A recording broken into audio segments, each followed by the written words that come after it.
Manga-Waido. My name is Shinya Daisuke.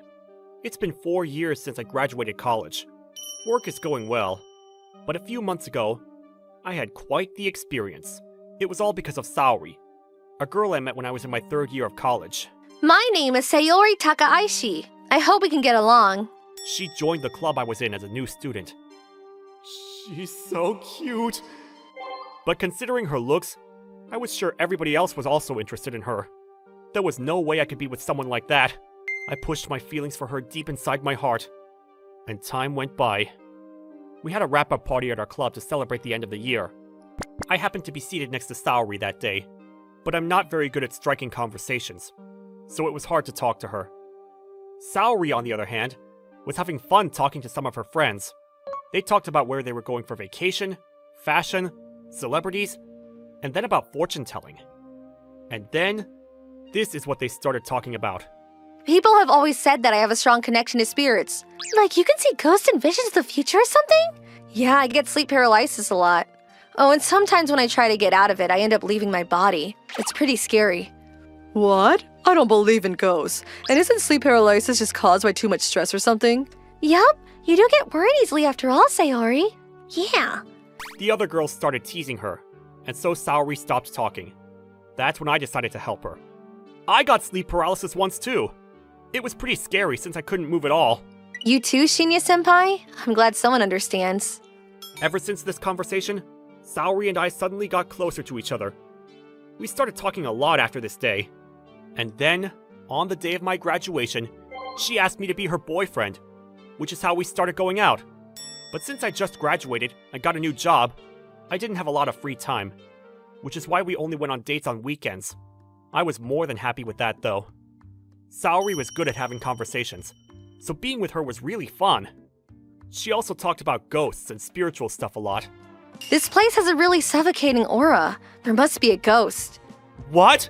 It looks like ghosts frequent this place often. Can you feel the cold air? Now that you mention it, I myself don't believe in ghosts, but my grandmother was one of those people who did. Which is why I didn't intend on saying ghosts don't exist just because I couldn't see them. I even found Saori cute, how she honestly believed in such things. Our relationship was going well, but after 2 years at my job, it was decided that I'd be relocated to a branch outside of Tokyo. You see, the company I joined after graduating college was the company run by my father. He told me to take charge of this provincial branch, where business wasn't going so well, and turn things around. Alright. Challenge accepted! I was excited to take on my new task, but this meant that I had to go into a long-distance relationship with Saori. It was the only thing I was unhappy about with my relocation. I might not be able to return for the next 2 to 3 years. So you're finally starting your training as a future CEO? You knew about that, Saori?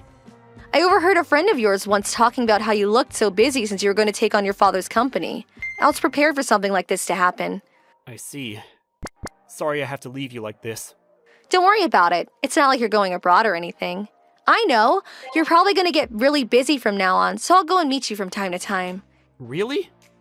Yeah. I don't think I'll be able to go every week, but I think I can make once in every 2 weeks work. Oh, I better find a job though since I'll have to pay for the Shinkansen tickets.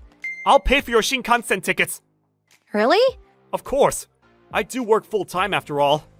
Wow, thanks. Just as she promised, Saori came to see me once every 2 weeks.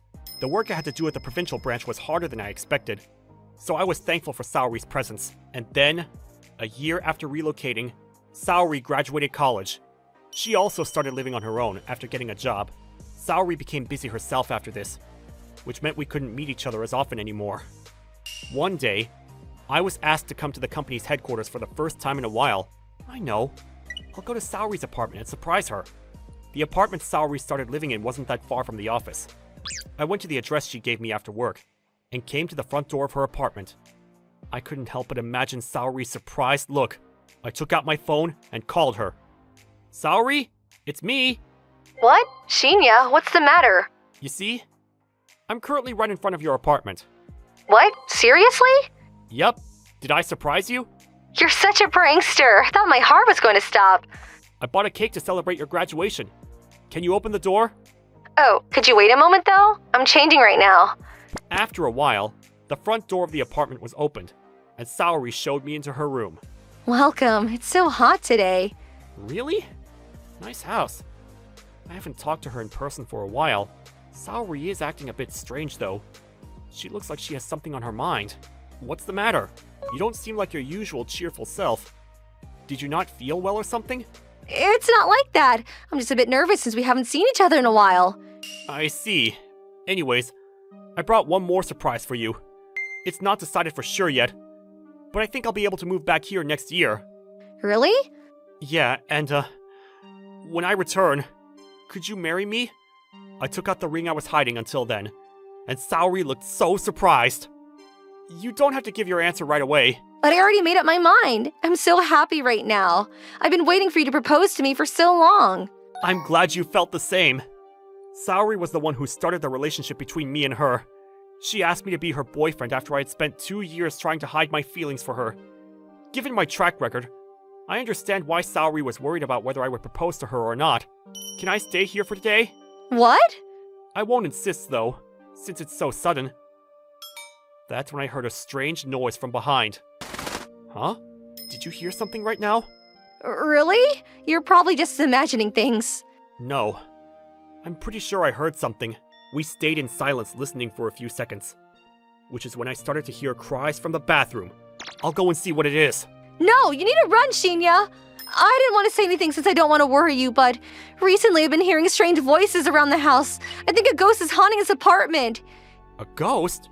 Yeah, I'm pretty sure it's a baby's ghost. If you stay here any longer, it might start haunting you as well, which is why you need to leave right away. What? But Saori always had a strong spiritual connection, so it's not like I didn't believe her from the start. But this time, even I could hear it. I'll go and see what it is. No! Ha! I was a bit scared, but I gathered my courage and opened the bathroom door. Before me was... Greetings. What? What are you doing here? I was going to ask you the exact same thing. The man standing in front of me was crying for some reason while staring at me with anger. He was the one who was making the noise. Wait, Saori? Could you explain to me what's going on here? Oh, Who is this man in your bathroom? He doesn't look like a ghost. Do you know him? he's a colleague from work. And? Why is he here? He said that the shower at his apartment wasn't working, so he asked me to lend him mine instead. I said no, but he forcefully came into my house and started using my bathroom. Oh! Nothing about what you just said is true! Shut up, Daisuke! There's no way I'm going to just shut up! What's the meaning of this? Seeing all of this made me certain as to what was going on. I held back my rising anger and confronted Saori as calmly as I could. So you're saying that this man came into your house without permission, Saori? Yeah, hurry up and leave, Daisuke! Daisuke-san, if it's true that you went in without permission, then I'm going to have to call the police. But... No! I'm Saori's boyfriend! Who are you anyways? What's the meaning of this, Saori-chan? Why are you talking to him like I'm some sort of intruder? Stop spouting nonsense! He isn't my boyfriend! You need to believe me, Shinya! I didn't know you were the kind of person who would tell such hurtful lies, Saori-chan! Why didn't you tell me that you already had a boyfriend that you planned on marrying? He's lying! He's just a delusional guy that thinks he's my boyfriend. Shut up! Okay. I started feeling bad for him, so I decided to have him explain the situation himself. Apparently, Saori and Daisuke joined the company they work at the same time, and met each other during the training period. They started getting along with each other, and eventually started dating. I helped her move to this house. I was also seriously considering marrying her. Then why did you hide when I came into the house, if you didn't have anything to hide? Saori-chan told me that her father came, and that since he's a very strict person, he'd get mad if he saw me here. So... And then she told you to hide in the bathroom? So, I told her that I wanted to greet her father, that I wanted to tell him that I'm considering getting married with her. But then Saori-chan said, there's no way he's going to accept this. I just started living on my own, but he's going to make me move back if he finds out. So I kind of just agreed. I see. But I intended on explaining what was actually happening to her father if it seemed like he was about to find out. That's why I was listening the whole time. I was going to come out and talk if anything happened. Saori's excuses didn't make any logical sense, but this man's did. That's what he said.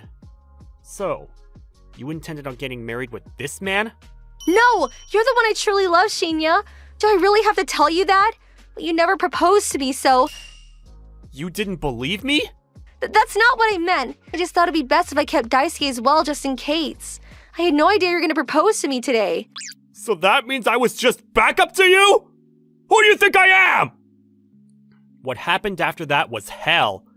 It was like watching a cheap reality TV show, and I was a part of the scene. By that point, all I could do was laugh. Anyways, I want to get married with Shinya. That was my dream all this time. That's impossible now.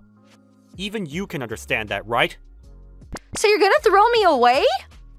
You make it sound like it's my fault. No guy would want to marry a woman who cheats on him like it's nothing. Fine, I'll marry you instead then, Daisuke. Huh? No thanks! Didn't you just pretend that I was a ghost? Not only that, but I was apparently just backup to you all this time. You think I can just forgive you for that? But... Daisuke-kun went to the bedroom and started getting dressed. Without thinking, I waited for him to finish. Let's go home then. Yep. Wait! It seemed like Saori was shouting something at us while we were leaving her front door. But I couldn't bother enough to listen anymore. We started walking together in silence. For some reason, neither would leave the other's side. What a day. I'm exhausted. But if you look at this long term, meeting you by accident and finding out what kind of person she truly was might have been a good thing. Yeah, that's probably the healthiest attitude to take towards this whole situation. Why don't we go out for some drinks? Agreed. It's the only thing to do on a day like this. We entered an izakaya near the station and started drinking. But then, my phone started ringing. It's from Saori. I ignored her call, but then Daisuke's phone started ringing instead. After that, she kept calling our phones alternately. How annoying can she be? Let's just block her. I was just thinking the same thing!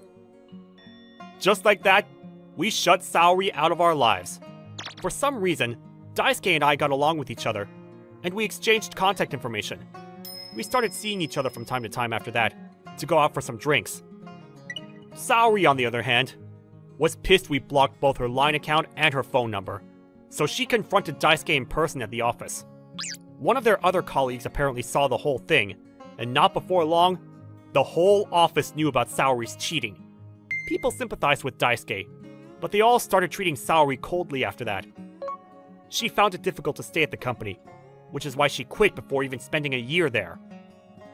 According to a rumor I heard, Saori blamed a ghost for her misfortunes. Apparently, she now goes to meet famous fortune tellers from time to time, and gives them huge amounts of money to get rid of the ghost haunting her. It isn't the ghost's fault, Saori. You're the one causing the ghost problems by making it his or her fault. I never want to have to go through anything like this again. For the time being, I'll forget about romance, and focus on becoming a worthy inheritor of my father's company.